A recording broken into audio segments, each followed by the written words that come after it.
bueno, por aprovechar, mientras Gloria, bueno, entiendo que reiniciará el ordenador o verá a ver cuál es el problema porque no le carga la presentación, vamos presentándonos nosotros un poco y así pues vamos adelantando. En cuanto entre Gloria, demoramos el inicio porque entiendo que muchos tendréis que seguir trabajando esta tarde.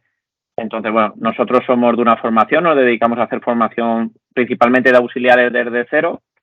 Y bueno, tenemos un convenio de colaboración con Leti Pharma desde hace un año, en el cual damos trimestralmente formaciones y hemos decidido cambiar un poco el formato y ahora cada charla que demos pues haremos una entrega de un diplomita acreditativo que al final, pues bueno, a todos los auxiliares, dada la situación en la que os encontráis de reconocimiento académicamente o profesionalmente vuestro, pues siempre va a ser un añadido que podáis tener, pues bueno, un diploma de asistencia y de aprovechamiento, pues en este caso pues de un laboratorio tan reconocido como es Leti Pharma.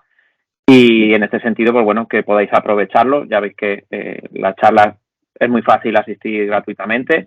Agradecer también al sindicato, porque bueno, es el ente, la organización, la corporación que está velando y peleando por vosotros. Entonces, pues bueno, es también de agradecer que ellos apuesten por formaciones donde os vayan a ayudar y que bueno, también confíen plenamente en el tipo de formación que hacemos desde una formación, y extender también el agradecimiento, obviamente, a ellos por colaborar con nosotros. Dentro de la plataforma, aquellos que no hayáis podido entrar, a partir de mañana la grabación, entre esta tarde y mañana la grabación estará otra vez disponible, pues si la queréis volver a ver. Después estará en nuestro canal de YouTube, perdonad que me están llamando, supongo que sea gente que le cuesta entrar, termino rápido y ahora atiendo a la gente. Tenéis luego dos espacios que os hemos puesto. Uno de ellos es por si en vuestros centros os interesaría ser centro de formación práctica para que a vuestros veterinarios, gerentes de centros se lo queráis transmitir. Y por otro lado, os hemos hecho, en agradecimiento también por la asistencia, un código de descuento, y si tenéis cualquier persona que estuviese interesada y al final pudiese formalizar matrícula con nosotros, pues bueno, ahí os explicamos, pues daríamos un regalito a vosotros y a la persona que entrara. Entonces, nada, agradeceros la asistencia y espero que os interese mucho y os resulte muy interesante. Y es verdad que contar con Gloria es un lujazo, lo veréis, porque controla muchísimo del tema de Leishmania, lo explica todo muy, muy bien y se va a entender de maravilla. Y si me disculpáis, yo me silencio ahora y me quito un momento para atender a la gente que va a entrar. En cualquier caso, Carlos, que es nuestro tutor, se hace cargo de vosotros un poquito, que como él es profesor de universidad, os controla enseguida. Vale, perfecto. Pues entonces vamos allá. Bueno, lo primero, buenas tardes a todos. Lo primero, esto se merece una disculpa, así que perdonar el retraso por el inicio de la sesión. Hemos tenido un problema técnico, he tenido que reiniciar completamente el ordenador y como Murphy vive con nosotros en nuestras vidas, en nuestro día a día, cuando he abierto el ordenador no tenía internet, o sea que se ha juntado aquí varios problemas técnicos. Pero bueno, ya estamos aquí y vamos en los próximos, yo creo que unos 40 minutos, 45, mi objetivo es ser capaz de responder a, yo creo que las 10 principales preguntas que nos podríamos hacer respecto a la leishmaniosis. Me imagino que la multitud de gente que está conectada en este momento a la sesión, hay gente repartida por toda España, hay gente que esta enfermedad la tendrá mucho más presente porque vive en zonas donde, bueno, pues prácticamente las leishmanias las regalan con las cajas de galletas, como digo yo, pero en cambio habrá otras compañeras auxiliares o compañeros auxiliares que a lo mejor trabajen pues más en el norte de España y donde quizá pues sea una enfermedad la cual tienen algo menos presente. Así que vamos a intentar responder de una manera dinámica a 10 cuestiones, ¿no? Cuando nos planteamos qué es la leishmaniosis. Y yo creo que la primera de todas, porque habrá gente que la conozca más y habrá gente que la conozca menos, es definir qué es esta enfermedad. Y sobre todo yo creo que una reflexión importante de las formaciones que estamos dando últimamente es conocer un poco la distribución, ¿no? Porque es una enfermedad que nosotros tenemos como muy presente, pero todo el mundo, cuando hablo de mundo, hablo del mundo en general, de todos los continentes, la tenemos igual de presente. Bueno, pues yo creo que lo mejor es empezar por una definición. Sabemos que la leishmaniosis canina es una enfermedad vectorial, es decir, es una enfermedad parasitaria que la transmite un vector, el famoso, coloquialmente lo conocemos como la enfermedad del mosquito, ese vector, el flebotomo, que luego hablaremos un poquito más de él y desmentiremos que se trate de un mosquito, sino que se trata de un díptero, de una mosca, y este vector transmite un protozoo o un parásito conocido como el género de Leishmania, de ahí el nombre de la enfermedad, ¿no?, de leishmaniosis.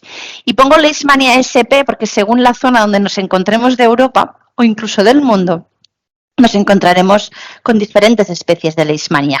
En Europa, sobre todo, manejamos la Leishmania infantum, pero en determinadas zonas de Europa, especialmente si tenéis la suerte de que surge un trabajo en la zona de Grecia, Creta, Turquía, más hacia todo lo que es Europa más del este, pues existen otras especies de Leishmania como Leishmania major, como Leishmania trópica, que bueno, pues tienen más importancia quizá en medicina humana, pero en veterinaria empiezan a coger cierta relevancia.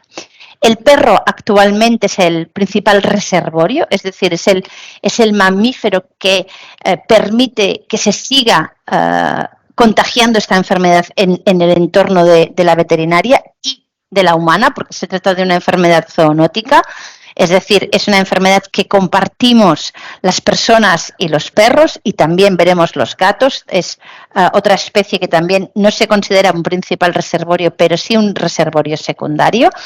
Y una de las primeras cosas que debemos desmentir es que el perro no puede contagiar de forma directa esta enfermedad a su tutor, ¿no?, a su propietario, sino que tiene que pasar, como hemos dicho, es una enfermedad vectorial y por tanto tiene que pasar ese parásito por también una fase dentro de ese vector, de ese flebotomo, que necesita pues estar unos días dentro de ese vector para ser infectivo a un nuevo mamífero. Por tanto, aun siendo una zoonosis, jamás se contagiará de nuestro perro al tutor o propietario.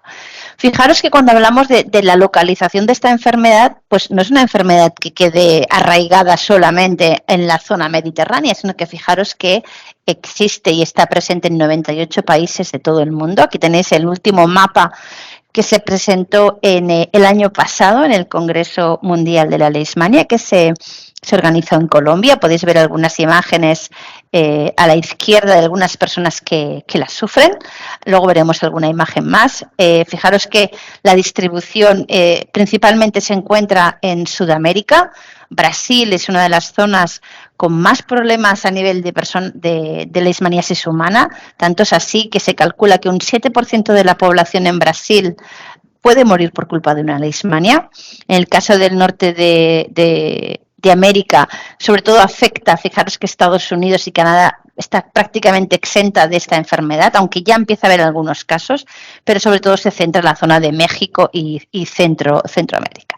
En cambio, como podéis ver, Europa está prácticamente toda afectada por esta enfermedad, los países del norte de África y, como podéis ver, también Asia no queda en absoluto libre o exenta de esta patología. Uno de los países asiáticos donde hay más problemas con la leishmania y que también muere mucha gente es en la India.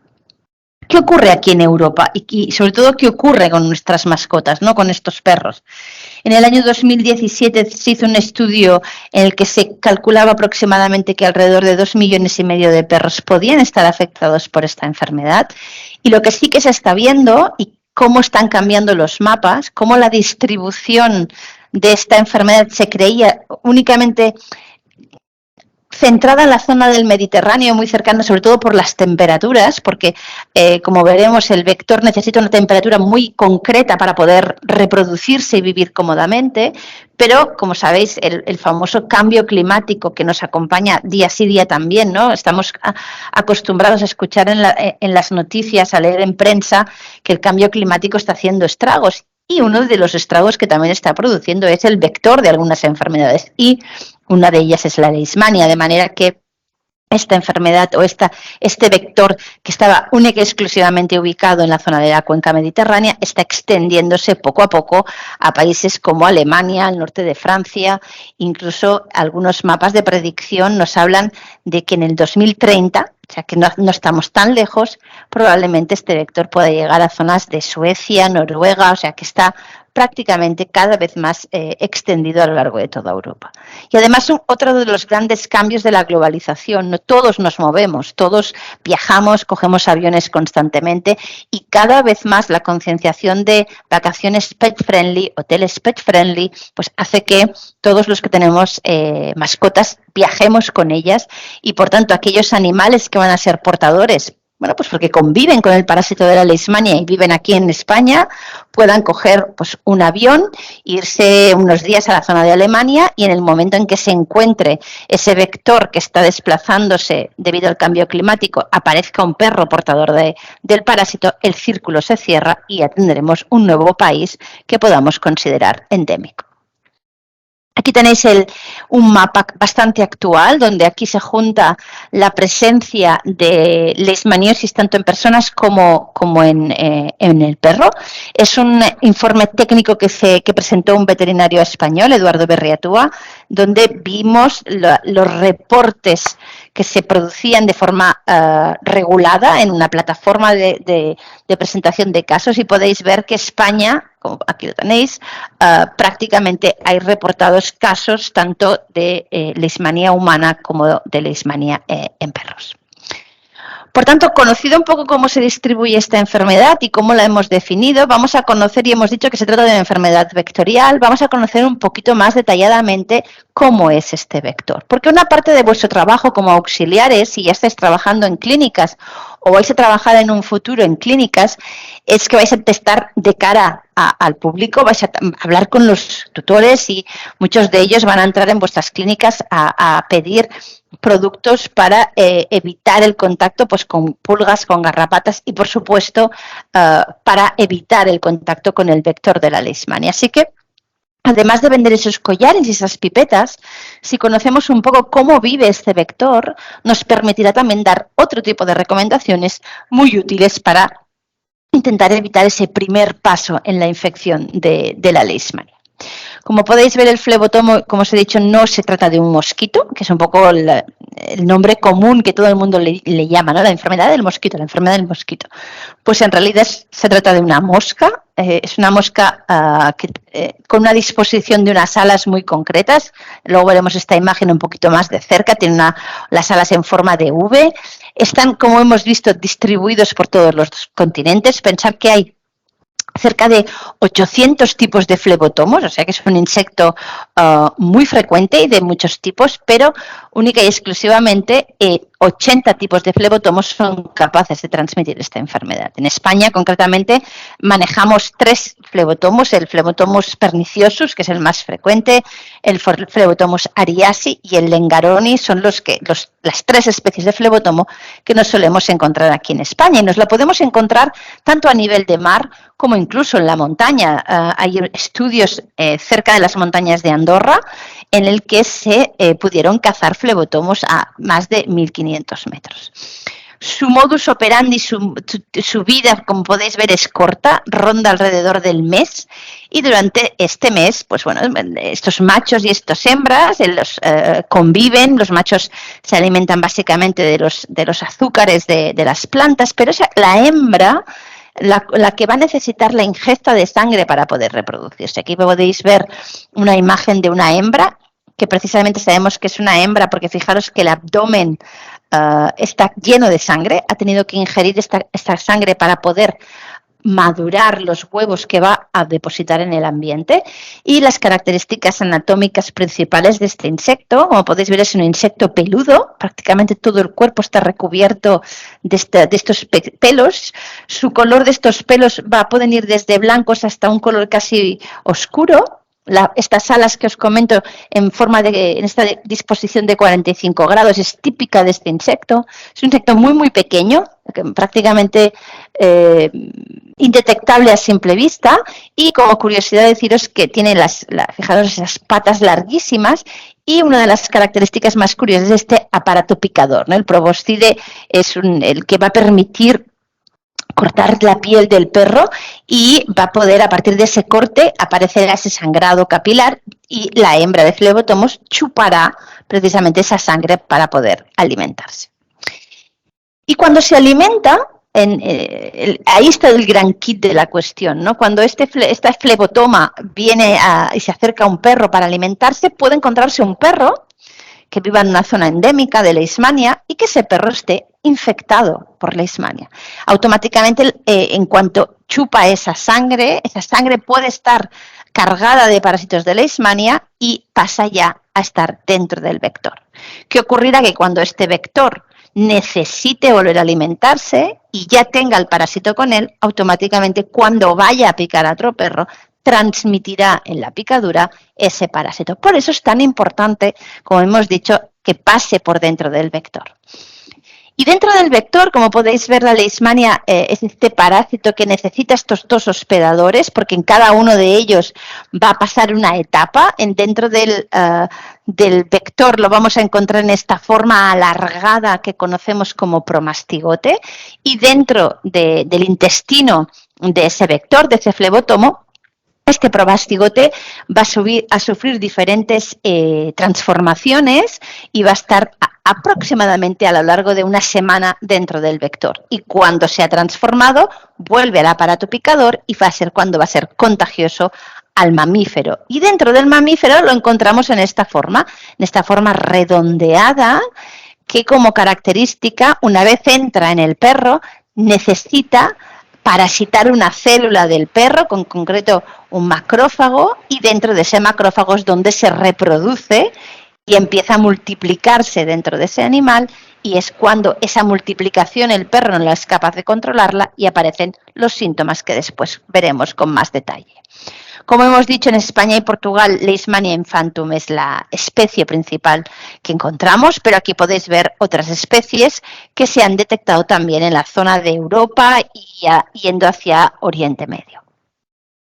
Como hemos dicho, esta Leishmania necesita pasar estos 7 días dentro del vector, pero como curiosidad deciros que, aunque la transmisión vectorial es la más frecuente, sí existe la posibilidad de que haya otras vías de contagio para el perro, como es la transfusión de sangre, es decir, un perro que tiene un accidente o una cirugía complicada y recibe sangre de otro perro. Es muy importante asegurarse que ese perro donante no sea un animal que sea un portador de Leishmania, porque en esas células sanguíneas que hemos dicho, en esos macrófagos, puede transmitirse la Leishmania. Luego, otras dos riesgos de contagio son la veneria a nivel reproductivo y después la transmisión vertical, que sería en las hembras gestantes, ¿no? Donde la madre puede transmitirle a través de la placenta el parásito. Aquí tenéis un poco el resumen del ciclo completo. A la izquierda de la imagen podemos ver las fases que se producen dentro del famoso mosquito que decimos, que pasa por esas fases de cuando se ingiere la sangre, ingieren estas células, que son esas formas redondeadas de los amastigotes, y poco a poco, como podéis ver, se van transformando en esas formas alargadas, y cuando encuentra un mamífero y inocula estas formas alargadas, cuando llegan dentro del mamífero, fijaros que pasamos de nuevo a tener dentro de la célula esas formas redondeadas. Y aquí tenemos el ciclo completo, donde podéis ver que principalmente se produce en el perro, pero otros mamíferos también pueden estar afectados por esta parasitosis. ¿Y cuáles son los síntomas? Pues principalmente en el perro, ¿no? Hemos dicho que, a pesar de que son nuestros principales clientes, van a ser vuestros principales clientes en las clínicas donde vayáis a trabajar, veremos que también el gato puede ser un animal que también pueda presentar algún síntoma de Leishmania, y más adelante veremos que no solo los mamíferos que nosotros visitamos, los veterinarios, sino que también el hombre puede presentar síntomas. En el caso del perro, aquí tenéis un listado bastante notorio de síntomas que puede sufrir un animal con Leishmania. A vuestra izquierda veis el listado de síntomas clínicos que podemos ver a simple vista, pues lesiones en la piel, lesiones en los ojos, cojeras, incrementos del bazo, del hígado, problemas renales.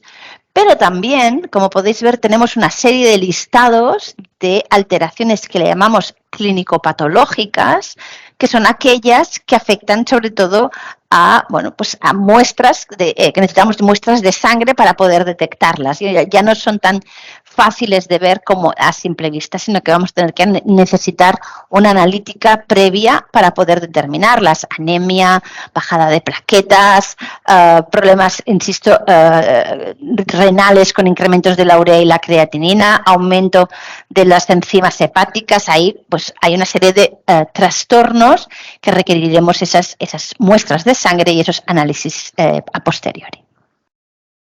Sin lugar a dudas, los cuadros cutáneos son los más frecuentes y los que probablemente vais a ver más en las consultas veterinarias donde vayáis a trabajar. Os he traído algunas imágenes que creo que son mucho más fáciles de recordar. Aquí podéis ver esas formas exfoliativas de leishmania, donde podemos ver esos cuadros, fijaros, de descamación, que es como una descamación que recuerda como a la ceniza, que suele empezar por la cabeza, acompañados, fijaros, de falta de pelo alrededor de los pabellones auriculares, alrededor de los ojos, en el plano nasal, pero que puede generalizarse. Aquí tenéis una imagen de un animal donde esa descamación está pues afectando a todo el cuerpo del animal. Otras imágenes también vemos estos cuadros en los planos nasales, de úlceras también, en lugar de en el plano nasal, pueden encontrarse en los cojinetes, esas úlceras, o muchas veces hablamos de esas heridas que no curan, ¿no? Y que estableces diferentes tipos de tratamiento, antibióticos, cremas, lociones, y por mucho que hagamos, nunca acaban de curarse. Y la causa, la mayoría de las veces, es esa leishmania. Otras imágenes que también son típicas de leishmania, una dermatitis nodular, donde sobre todo esta lesión es típica de la raza boxer. También lo vemos con cierta frecuencia cuando aparece en los gatos. Otro cuadro de leishmania, dermatitis pustular. Otras imágenes típicas de leishmania. A la izquierda veis una alopecia multifocal. Fijaros estas faltas de pelo que encontramos difusas en la zona del tronco de este perro. Podemos ver también hiperkeratosis nasal, típica también de leishmania. Dermatitis papular, aquí podéis ver estas imágenes de pápulas en la piel. Estas imágenes son típicas de los puntos de picadura del flebotomo, precisamente, que generan este tipo de respuesta en la piel. Una imagen que yo creo que cada vez se ve menos, pero esas alteraciones de esas uñas que han crecido de una manera mucho más exagerada debido también a la leishmania, la conocida como onicogrifosis. Y otros síntomas, aunque menos frecuentes también que podemos ver, son lesiones en el riñón, lesiones oculares, lesiones en hígado, en articulaciones debido a ojeras intermitentes, vasculitis, y ya muy poco frecuentes, lo que no solemos ver casi nunca, aunque siempre la leishmania hemos aprendido a decir que la leishmania todo es posible, cualquier síntoma es posible, pero sí que es verdad que los síntomas cardiorrespiratorios y los neurológicos son los menos frecuentes de todos.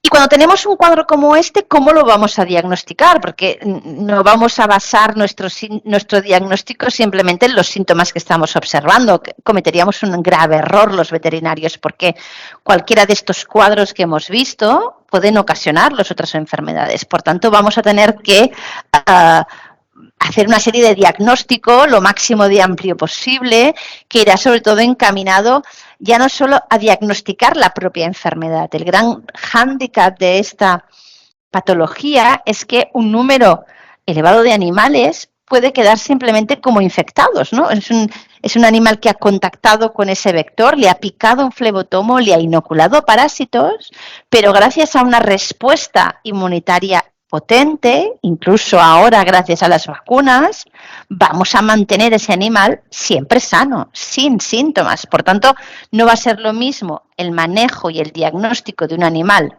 totalmente sano que de un animal infectado, pero sin síntomas, que un animal infectado y con síntomas, que va a ser el que vamos a hablar de enfermo, ¿no?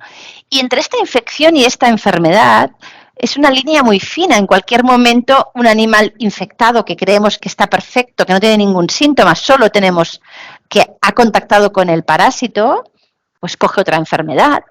o desarrolla una infección importante, o tiene un estrés en su casa, un cambio de domicilio, la llegada de un bebé, o sea, cualquier situación donde inmunológicamente pueda generar un estrés y pueda no ser su sistema inmunitario tan potente y puede pasar de infección a enfermedad. Es decir, siempre que detectemos un animal con una infección por leishmania, deberemos monitorizarlo, deberemos hacer un seguimiento adecuado porque cualquiera de situación podría desestabilizar esa única infección y transformarlo en enfermedad.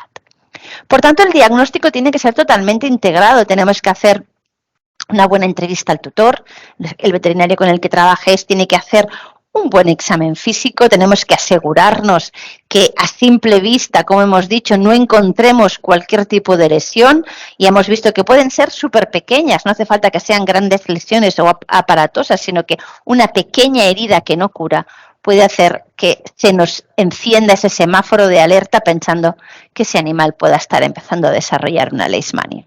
Además, apoyaremos nuestro diagnóstico a través de las pruebas laboratoriales. Ahí tendremos que hacer una serie de extracciones, pues una extracción de sangre, sobre todo, para valorar el estado general del animal a través de un hemograma, de una bioquímica, de pruebas complementarias como proteinogramas y urianálisis, pero también tendremos que realizar pruebas que nos encaminen directamente a la enfermedad de la leishmania. Tendremos que hacer un diagnóstico parasitológico, es decir, vamos a utilizar herramientas diagnósticas que nos permitan encontrar el parásito, verlo. Vamos a hacer pruebas diagnósticas directamente para evaluar cómo está respondiendo el sistema inmunitario del animal y eso lo vamos a medir con anticuerpos, las famosas serologías. Ahí ya seguro que los que estáis haciendo clínica lo conocéis bien, esos famosos kits rápidos de leishmania, o sacamos sangre y lo enviamos a los laboratorios y nos hacen serologías de leishmania, o siempre también nos podemos ayudar de las PCRs, que hoy en día, después de convivir con el COVID, yo creo que estas palabras son como mucho más conocidas, ¿no? Las tenemos mucho más por la mano, serologías, PCRs, es algo que ya no se nos hace tan extraño. A nivel del diagnóstico parasitológico, o sea, buscar el parásito en el animal, sobre todo en los síntomas que estemos observando, tenemos sobre todo dos grandes técnicas, que es la citología y la histopatología, ahora las veremos en algunas imágenes, y después tenéis esta técnica, la inmunohistoquímica, que lo que nos permite es, si en estas dos técnicas diagnósticas sospechamos mucho de la presencia de la leishmania, pero no la vemos a simple vista, esta técnica lo que hace es teñir de un color especial la leishmania en estas muestras. Fijaros, lo vamos a ver con imágenes. Aquí en esta imagen tenéis la imagen de una citología, es una muestra tomada de una de las lesiones de piel que os he enseñado antes, esas pápulas, esas especie de abones que se veían en la región ventral de la barriguilla de un perro. Entonces pinchamos dentro de esa pápula y dentro vemos todas estas pequeñas celulitas que veis aquí, estos puntitos de color como liláceo, son parásitos de leishmania. Con lo cual aquí ya tenemos un diagnóstico a través de una citología, podemos ver que tenemos leishmanias en la presencia de estas lesiones cutáneas. A veces tenemos que utilizar biopsias, aquí tenéis una imagen de una biopsia a través de un trocito de piel que cogemos con un punch, por ejemplo, cogemos un trozo de piel y lo introducimos en formol, lo enviamos al laboratorio y el laboratorio lo que hace es de esta muestra de piel cortes muy finos, los teñimos, los ponemos debajo del microscopio y vemos qué le pasa a esa piel. Y aquí podéis ver que todos estos puntitos chiquititos que veis, de nuevo, son parásitos de leishmania. Es decir, en esas lesiones de piel que hemos tomado una muestra, vemos claramente que el problema que están causando está causado por las leishmanias. Sin ninguna de estas dos técnicas vemos tan fácilmente como vemos aquí estos parásitos, pues existe esta técnica de inmunohistoquímica, que sería esta, que se aplica sobre todo en las biopsias, donde podéis ver todos estos grumos de color marrón, son las leishmanias teñidas con esta tinción de inmunohistoquímica. Con lo cual, con cualquiera de estas tres técnicas podemos hacer este diagnóstico parasitológico, o sea, el objetivo es ver la presencia de estos parásitos. Aquí tenéis 3 ejemplos de piel, pero lo podemos hacer en cualquier sitio, lo podemos donde creamos que pueden estar estas leishmanias. Lo podemos hacer de un aspirado de una articulación, por ejemplo, si hay una cojera, lo podemos hacer de un aspirado de un ganglio, si vemos que los ganglios están grandes. O sea, este tipo de técnicas las podemos utilizar allá donde sospechemos que haya una leishmania.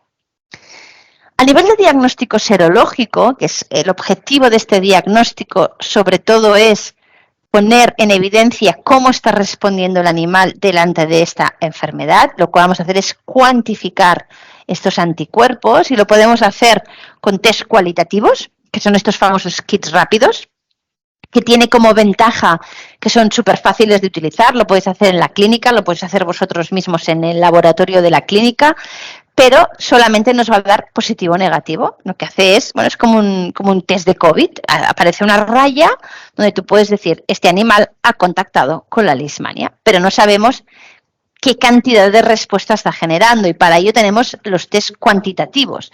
Esto ya lo tiene que, la muestra que saquemos al perro, la enviamos ya fuera de la clínica a los laboratorios, donde allí pueden utilizar o la técnica de IFI o la técnica de ELISA para cuantificar qué cantidad de anticuerpos el animal está generando contra esta enfermedad. ¿Y esto qué es lo que nos va a permitir? De entrada, intentar extrapolar o prever la situación de gravedad de ese animal, conjuntamente siempre con el resto de pruebas, pero sobre todo lo que va a ser muy interesante es que nos va a permitir monitorizar. O sea, una vez establezcamos un tratamiento, vamos a ir viendo cómo esta serología progresivamente que hemos cuantificado va a ir disminuyendo, con lo cual lo que nos está indicando es que el animal está respondiendo adecuadamente al tratamiento. Aquí tenéis en pantalla el diagnóstico por PCR. Los tejidos en rojo son los que recomiendan los expertos para hacer una PCR. Aquí veis médula ósea, aspirado de ganglio, bazo, piel y conjuntiva. Son los tejidos más sensibles para utilizar estas PCRs real time.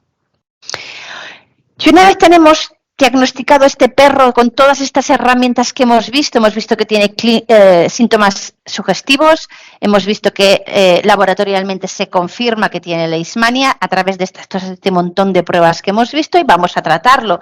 Y el tratamiento tiene 2 objetivos muy claros. Los primeros es mejorar ese animal, su calidad de vida y sus síntomas, recuperarlo y que vuelva a estar sanote.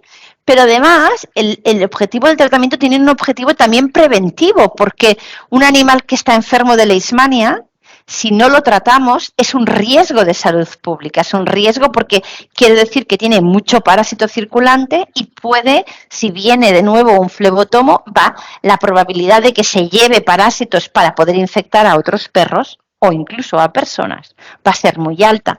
Pero en cambio, si tratamos a este paciente y establecemos un buen control, automáticamente el riesgo de salud pública a nivel de otros perros y de personas cae estrepitosamente porque deja de haber parásito circulante. Por tanto, ¿qué vamos a tratar? Pues sí o sí a los perros enfermos. Y todo lo que son perros infectados, que hemos dicho que también pueden existir en una zona endémica, pero que no estén enfermos, es decir, que no tengan ningún tipo de síntoma clínico, va a ser el veterinario el que va a tener que definir qué vamos a hacer con ese caso. Ahí hay una serie de herramientas terapéuticas, tenemos inmunoterapias, hay que establecer collares y pipetas también, hay que monitorizar a esos perros, pero es posible que no sea necesario el tratar con los fármacos, aquí los tenéis, ¿no? Los fármacos donde son necesarios en los perros enfermos, todo lo que son los leishmanicidas, para intentar eliminar los máximos parásitos posibles, y los leishmaniostáticos, que es el allopurinol, que es lo que permite mantener el animal o intentar evitar futuras recaídas. Lo que hace es que los pocos parásitos que puedan quedar en el animal no vuelvan a reproducirse. Pero lo más importante, yo creo que sin lugar a dudas tenemos que intentar evitar que llegue ese animal a enfermar, y por ello tenemos a nuestra disposición, a vuestra disposición en las clínicas veterinarias donde trabajáis, medidas para evitar primero de todo, que el animal se infecte, y esas medidas pueden ser ambientales con el uso de mallas o mosquiteras, que tienen que ser, como podéis ver, con diámetros muy, muy, muy finitos, porque hemos visto que es un insecto muy pequeño. Tenemos que intentar disminuir los lugares potenciales de puesta. Tenemos que recomendar que el animal duerma dentro de casa en los momentos más activos del vector, que suele ser anochecer y amanecer. Aquí tenéis algunas fotos donde el flebotomo busca materia orgánica para disponer los huevos en el entorno, con lo cual vamos a evitar dejar basuras cerca del entorno del animal. Vamos a intentar evitar todo lo que son malas hierbas, dejarlas que se pudran alrededor de cerca del animal.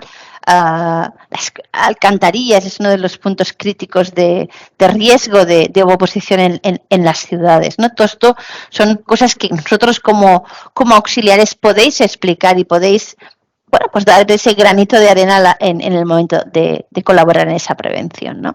Pero sobre todo un poco lo que viene a buscar el tutor cuando habla con vosotros es sobre todo el uso de collares, de pipetas, de sprays, que tiene como objetivo que el vector no se acerque a nuestro animal. Y muy importante, cuando os vengan a las clínicas a comprar estos productos, conocer muy bien, y aquí lo tenéis enmarcado, el tiempo que tarda el producto insecticida en hacer efecto, ¿no?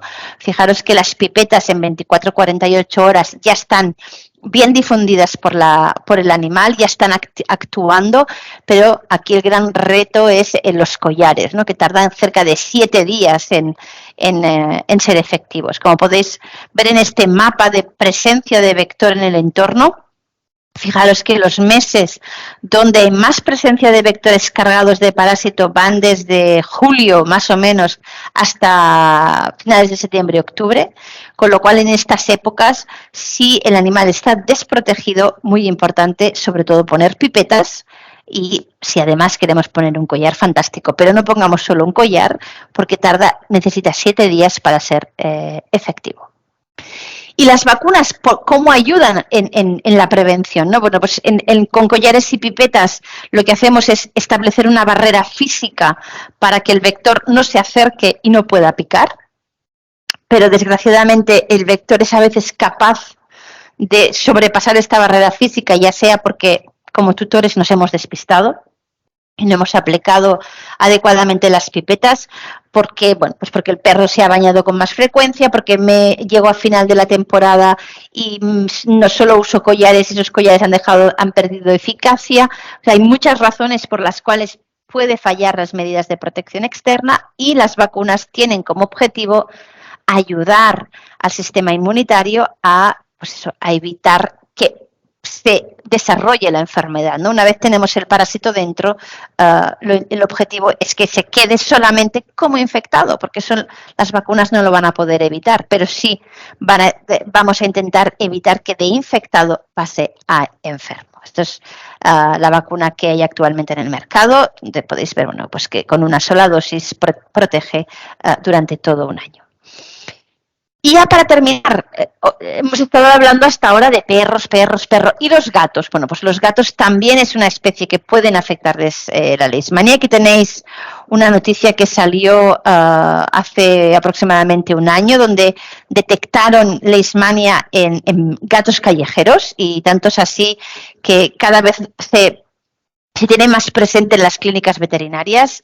Las principales lesiones, igual que en el perro, son sobre todo lesiones cutáneas. Puede haber incremento de los ganglios, con la gamma globulinemia como uno de los síntomas laboratoriales más frecuentes. Y aquí os traigo una imagen de un gato que, fijaros, está dermatitis nodular, ¿no? Habíamos visto esa imagen del perro, esa raza boxer que hemos dicho que hacía estos nódulos. Fijaros que es bastante similar, ¿no? En el caso del gato podéis ver este nódulo en la parte posterior de la extremidad posterior. En este caso, este gatito pudimos diagnosticar, hicimos una biopsia de este nódulo y pudimos ver, fijaros aquí, estos puntitos chiquititos que vemos aquí son leishmanias, las pudimos ver a simple vista con la ayuda de este estudio histopatológico. Además, podemos ayudarnos también, igual que en el perro, además de este diagnóstico parasitológico, de la serología, aunque muchos laboratorios todavía no la tienen bien puesta a punto, porque al tratarse de otra especie, pues a veces hay que hacer estudios complementarios para asegurarse que esa técnica es adecuada para este animalito. Y de momento el tratamiento, tampoco hay muchos estudios que avalen el tratamiento en el gato, porque es una patología de reciente aparición. Pero bueno, de momento se extrapola lo que se usa en el perro. Y la última pregunta, ¿y nosotros? ¿Nosotros también nos puede afectar la leishmania? Pues la respuesta es que sí, es una enfermedad que hemos visto que está presente, al igual que en el perro, en los humanos en 98 países en todo el mundo. En el caso de las personas, de una forma parecida a la del perro, tenemos aquí en Europa, generalmente los casos que se ven son de leishmanía cutánea, pues es lo que vemos, lesiones, heridas en la piel en forma de como de granitos pequeños que se hacen como costras, que bueno, pues nos aplicamos diferentes tipos de pomada y no acaban de evolucionar. Podría ser una leishmania, sobre todo afecta principalmente, como podéis ver, hay casos alrededor entre 10.000, perdonad, entre 10.000 y 17.000 casos al año en Europa, que afectan sobre todo a niños y a personas ancianas, incluso a personas bueno, pues con cáncer que reciben quimioterapia, o personas enfermas de SIDA, o personas sobre todo enfermas con enfermedades inmunosupresoras, ¿no? Pueden afectar esta enfermedad. La forma visceral, que es muchísimo más grave, donde pues puede llegar incluso a producir la muerte, con anemias, con tamaños de hígado bastante incrementados. Normalmente suelen ser casos importados, suele ser gente del norte de África que viene a España, bueno, pues por trabajo, pues que trae del norte de África esta enfermedad. Y bueno, pues fijaros que vemos en Europa entre 1.000 y 1.500 casos cada año. La transmisión es exactamente, como podéis ver, prácticamente igual que en el perro. Se produce a través del vector, del flebotomo, y aunque también hay descritos casos de transmisión vertical, de madre a hijo, por compartir jeringuillas, por transfusiones de sangre, pueden ser casos que también se pueda transmitir, al igual que en el perro, que veíamos esas posibilidades no vectoriales. Y deciros que en España y en Europa en general, hay muchísima gente que puede ser portadora asintomática. De hecho, se habla de que en Baleares, donde hay muchísima presión de enfermedad, puede ser incluso que un 20% de las personas que viven en Baleares puedan ser portadoras de leishmanía. Lo que pasa es que nosotros somos competentes inmunológicamente y no llegamos a presentar ningún tipo de síntoma, pero se calcula que una de cada 20 o 30 personas que es portadora asintomática puede llegar a desarrollar algún síntoma. Bueno, aquí tenéis un poquito lo que os explicaba, ¿no? Los síntomas que tiene la forma visceral y la forma cutánea. Y aquí tenéis, os traigo una imagen de unos niños de la zona del Brasil, donde, como podéis ver, estas lesiones cutáneas que tienen en la cara son debidas a la picadura del flebotomo, son leishmanias, donde, como podéis imaginar, las cicatrices que quedan en estas regiones faciales quedan prácticamente estigmatizados, ¿no? Estos niños. Y esto no está tan lejos, hay casos quizá no tan severos en la cara, pero sí en las manos, en los brazos de niños pues alrededor de Barcelona tenemos casos, alrededor de Madrid hay casos. O sea, no hay que irse al Brasil o a la India para ver estas situaciones tan severas. Y con esto termino. Daros las gracias a todos. Estamos en el mes de junio, mes de prevención de la leishmania, sobre todo. El día 1 de junio fue el Día Nacional de la Prevención de la Leishmania, así que os animo a todos aquellos que ya trabajéis en clínicas en empujar, poner vuestro granito de arena, hablar de leishmania, porque yo creo que entre todos conseguiremos frenar esta enfermedad que sigue siendo una zoonosis emergente, y yo creo que todos podemos poner nuestro granito de arena. Muchas gracias y, sobre todo, feliz verano a todo el mundo. Descomparto y, si os parece, si alguien tiene alguna pregunta o alguna duda, estoy a vuestra entera disposición. Buenas, Gloria. Bueno, pues sí, tenemos varias dudas. No sé si quieren ellos abrir el micro y que directamente ellos las compartan. Joao era el primero que preguntaba. No sé si quiere abrir el micro y si no, bueno, pues le leemos y le respondemos. Yo tengo acceso al chat si quieres. Sí, bueno, pues Joao comentaba cuál es lo real efecto de la domperidona en la prevención de leishmanios escaniana si uso isolado, monoterapia. Vale, a ver, la domperidona es un fármaco que genera una respuesta inmunitaria inespecífica, es una respuesta que incrementa la respuesta celular de forma inespecífica y según las recomendaciones de la propia casa comercial se recomienda hacer 3 veces al año, se recomienda hacer en febrero, en junio y en octubre, de manera que tú generas esta respuesta celular inespecífica porque en caso de que el animal contacte con el parásito, o sea, que le pique el vector, esa respuesta colabora en estimular esa respuesta celular y combatir ese parásito inoculado y, por tanto, evitar el desarrollo de la enfermedad. Como único tratamiento preventivo, pues se ha estado utilizando durante muchos años. Para mí tiene 2 retos el tratamiento con la domperidona. Uno, que hay que darlo durante todo un mes.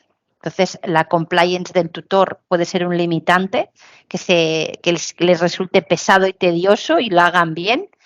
Y 2, en razas grandes suele ser bastante molesto el administrar grandes cantidades de este jarabe durante todo un mes. Pero si el tutor está de acuerdo, es un tratamiento preventivo muy aceptable y además tiene avalado por estudios. Vale, luego tendríamos Manuel, que sí que nos deja varias cuestiones. ¿Hay algún estudio del uso de vacunas en animales infectados? ¿Algún efecto negativo o positivo, aunque sea pequeño? En animales infectados estamos haciendo estudios actualmente. Ahora mismo no hay ninguno. Hubo uno que se hizo con la vacuna que está comercializada en el Brasil, que no se publicó, pero no había grandes diferencias significativas entre el uso de la vacuna en infectados y no infectados. Nosotros actualmente en Leti estamos trabajando ahora en un estudio para el uso de la vacuna que está comercializada en este momento en animales infectados sanos. Todavía no está cambiada la ficha técnica, está en curso. ¿Riesgo en caso de utilizarlos fuera de registro? No hay ninguno. La vacuna que nosotros comercializamos es una vacuna muy segura.